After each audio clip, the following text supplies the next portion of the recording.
السلام علیکم ناظرین، اہم خبر کے ساتھ میں ہوں عائشہ رفیق۔ اسلام آباد سے نذر عباس جعفری کی رپورٹ کے مطابق ایران امریکہ کشیدگی کے حوالے سے وزیر خارجہ مخدوم شاہ محمود قریشی کا اہم ویڈیو بیان جاری۔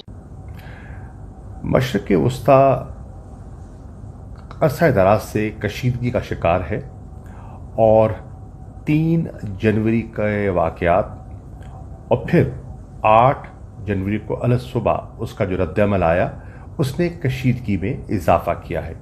پاکستان کا موقف ہے کہ اس خطے کی کشیدگی پورے خطے کے لیے اور ہمارے مفاد میں نہیں ہے۔ ہماری خواہش ہے کہ یہ علاقہ کسی نئی جنگ میں نہ دھکیل دیا جائے اور کسی نئی جنگ کا متحمل ہو نہیں سکتا۔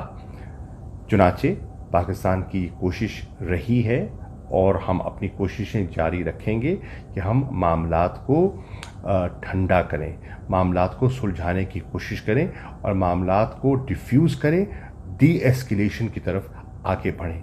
اسی چیز کو سامنے رکھتے ہوئے حکومت پاکستان نے ایک ڈپلومیٹک آؤٹ ریچ کا آغاز کیا۔ میری خطے کے مختلف وزرائے خارجہ سے گفتگو ہوئی اور ان سب کی بھی یہی خواہش ہے کہ ہم مل جل کر اپنے ریجن کے امن و استحکام کے لیے حالات کو بہتر کرنے کے لیے اپنا کردار ادا کریں۔ وزیر اعظم پاکستان عمران خان صاحب نے مجھے یہ ہدایت کی ہے کہ میں معاملات کو سدھارنے کے لیے اور امن کی ہماری جو خواہش ہے اس کو آگے بڑھانے کے لیے میں ایران جاؤں، میں سعودی عرب جاؤں اور میں امریکہ بھی جاؤں۔ تو میں اس کا ارادہ رکھتا ہوں اور میں نے رابطے شروع کر دیے ہیں تاکہ ان اہم ممالک سے اور دیگر ممالک سے بھی رابطے کر کے جو پاکستان مثبت کردار ادا کر سکتا ہے امن و استحکام کے لیے اور اس خطے کو جنگ سے محفوظ رکھنے کے لیے وہ اپنا کردار ادا کرے۔